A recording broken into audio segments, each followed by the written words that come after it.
How safe is our money? Is our economy doing better? That's what we hear, but what are the repercussions of the crazy spending, not only by our government, but by its people, by us? Well, today we're going to talk about some stories that are eye-opening, that deal with your money and deal with the fact that what should you really do with your money? Because it seems like everywhere you put it, it's not safe. Let's talk about it today. I'm going to tell you what I'm investing in because I believe this could be very, very important when it comes to your freedoms with your finances. Guys, this video starts right now. Thank you so much for watching today. Let's get started.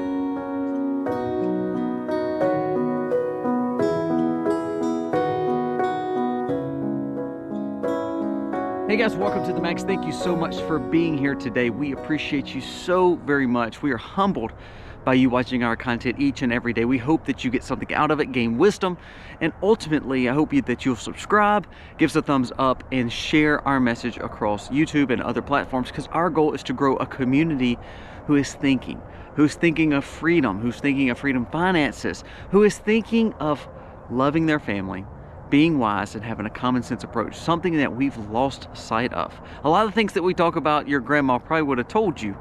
We just happen to need a little reminding every once in a while. So let's jump into today why I believe that we should be very wary of where we're putting our cash. I want to hit on a few headlines, and then we're going to talk about personally what we should be doing. This is all opinion based, but these are stories that are in the news right now. Shift Gold reports Fed bank bailout program borrowing surged in November, meaning there are more smaller and regional sized banks that are needing more money, and they're borrowing from the bigger banks, borrowing from the Fed. They're dipping into the bailout funds. So that means other banks are going to be affected. That means your banks may be affected and you don't know it. That means your banks may be in trying times. So are we not in that recession? We're out of that recession. We're in that soft landing. We're not going to hit a depression. You hear all those terms that our economy is doing so much better, but then you see banks that are literally struggling day in and day out to make payments and to have to borrow more money from the bailouts. And that's scary, because then how safe is your money in those banks? There was a sudden spike in bank tapping into the bailout program. Listen to this. Financial institutions for this month borrowed $3.87 billion, a huge spike in November versus October. So our economy is not getting better, and then all of a sudden November it spikes to being more money needed to fix what may be going on in our economy. So banks are struggling. Now let's look at the bigger banks. That was smaller banks. 64 U.S. bank branches files to shut down in a single week. Are you affected? Places like JP Chase is closing their branches. PNC Bank closing their branches. Now we talked about this a few months back, and we have reverberating issues all the way through our economy through banking financial issues. Now all of a sudden we're seeing it again. Why are we seeing it again when it's supposed to be the strongest time for your money to be okay? Because guess what? Our retailers are usually making more money hand over fist. It's holiday seasons. Well, that's not the case right now. And it seems like everybody is not using their cash to buy things. They're using debt to buy things. There was a report that said consumers are using buy now, pay later options at a record pace, meaning more people are still buying. They're still purchasing in the economy, but not with money.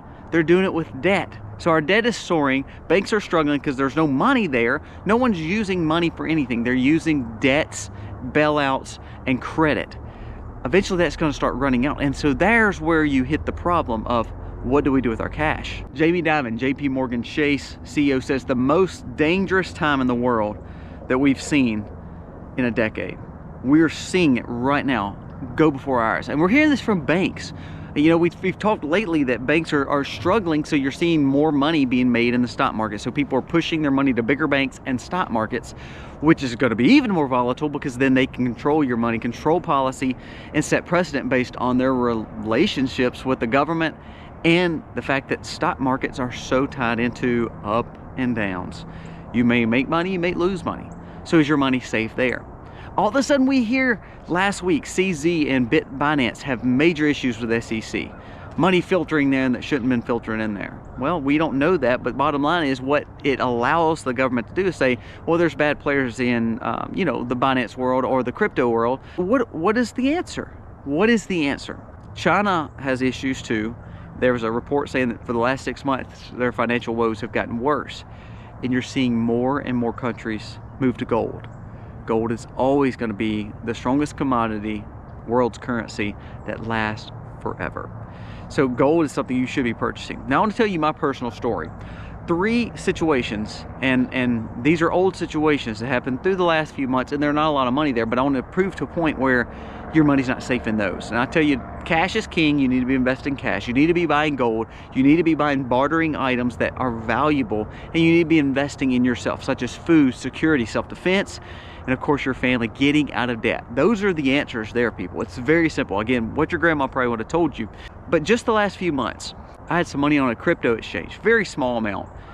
I still have not got that off 6 months ago. It is still there. I cannot get it. It's just a few $100s. It made money, but I can't access it. So there's no value, no matter if there's $100 there or $4 million there, if I can't get my money because there's so many rules and regulations that these policies and these apps have set up. Why would I believe my wealth needs to be stored there? Well, therefore, that few $100s, it will stay there until it just is able to be cashed out. PayPal. I did a video on this about a year ago. PayPal, to this day, it paid us the money that it owed us at that time, which is 12 months ago. To this day, I still cannot close that account, and there's still contributors and still people who pay into that account, and it'll build up to $100, $200, and I still can't access the money. Why? Because I have pushed against it, saying that I'm going to cancel this as soon as I cash it all out. Well, they never let me cash it all out because they know as soon as I do, cancel the PayPal account. It's tied to 4 or 5 different cards. I've canceled all those cards, but they still have access to my name, all because I cannot get it closed out. So again, I would challenge you not to go with app using cash apps or anything like that, crypto apps or even PayPal. They hold your money. Another situation, I was at a regional bank. It was not my personal money. I was over an association. I was helping an association. Pro bono, didn't cost them anything for me to help them. I do a lot of budgeting. And this company was not able to get this association was not able to get all their money out because it was tied to older checks and a board that was no longer in existence. The 2 or 3 members of that board were no longer even on the associational board and no longer a part of the association, but because they set it up and because the new board is been going on for years to change out the accounts, so on and so forth, guess what happened? This bank will not allow that fund to close down. They'll put it in what they call like a hibernation account, meaning it just sits there.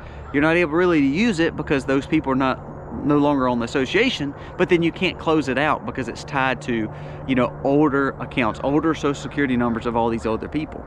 So does that mean you can't use banks? Does that mean you can't use stock markets? Does that mean you can't use cryptos or apps or PayPal? No. But what I am telling you, if your wealth is in all that, then you have to realize that you may not be able to get your money. I dealt with a friend the other day that had a life insurance, and guess what? They have a life insurance. It's good.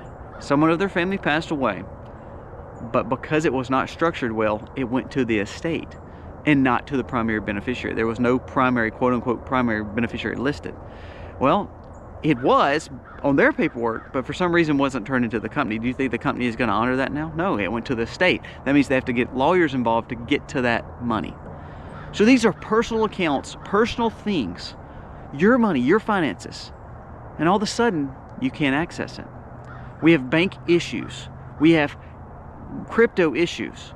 When those things start happening, don't you think there's roadblocks and hurdles to where you may not get your money? Think about what Blackstone did not too long ago. Some of the people that were invested in their real estate fund. Now, Blackstone's a multi-billion-dollar company, and people were not able to cash their amounts out.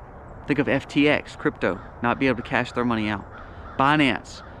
All these situations, it's your money that you've worked so hard for, and all you want to do is make a little extra money, put it somewhere that you can invest, and all of a sudden you may not can get it out of your own bank, your own applications on your phone, your own PayPal accounts or transfer funds, or your own life insurance. Now, the reason I bring this up is because people do this each and every day. We invest in things thinking our money is safe, and all the while it may not be. So here's what I would challenge you to do. Look at physical gold. Look at putting your money in physical gold. Now, people say, well, you can't just turn around and sell that. No, you can't. But then you have wealth sitting there that it's worth something that anyone in the world is purchasing right now. More countries are buying gold than anything else. They're not buying dollars, they're not buying debts, they're not buying treasuries, they're buying gold. That means your money is worth something on the world stage, not just here in America. No matter if the dollar is struggling, dollars and cash is still king. I can still purchase with cash and know that money is tangibly there. No matter if blackouts comes, no matter if storms come and shut the power down, no matter what. It is a society parallel to letting everyone know your transactions by using a bank. So cash is still king. Keep some cash. Try to get 3 to 6 months of expenses in cash. If you're purchasing things that maybe are bartering tools, bartering agents, self-defense tools, I like using cash. Why? Because that's less knowledge for everyone else to know. Now, does that mean I'm doing something wrong? Absolutely not. But my financial freedom and my freedom in general is more valuable when I control what's going on with cash than if I'm letting everyone else know what I'm doing with my money. So if I don't need to put my money in the bank, I'm not going to put stockpiles of cash in the bank. I'm not going to keep all my generational wealth and all my assets and all my value in things that I can't access quickly. Think of the PayPal, think of the crypto exchanges, and think of the stock market and insurances. Those are all great investments, but if you're depending on that money, those are not the places for you. Lastly, you have to look at yourself. You have to get out of debts because that gives you financial freedom. You have to stop spending money. Get yourself on a budget, cut up the credit cards. A lot of people ask, why do I do these buy this now? And I say with cash. Why do I put with cash in the heading? Because we don't encourage you to purchase anything with prepping or your safety or survival if you're using debt, because that's not freedom. That's not prepping the way you want to, because then you're not in control of it.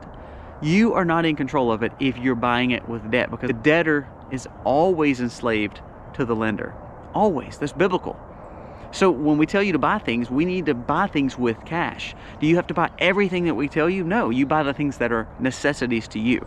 If you don't need this XYZ, then don't buy this XYZ. But learn to utilize your cash and putting it in your budget so you know what's best for you and your family, and you're not spending money on debts and on credit cards that shows that you don't have the money to even buy it, and that's showing that maybe more wants than needs, because if you really needed it, you'd find ways to pay for it. So it means true value is cash. True value is the things that are tangible, gold, bartering goods, things that are here on our grounds, such as gardens, foods, animals. And most of all, the most important thing is to love your family during a tough time. We live in a stressful world.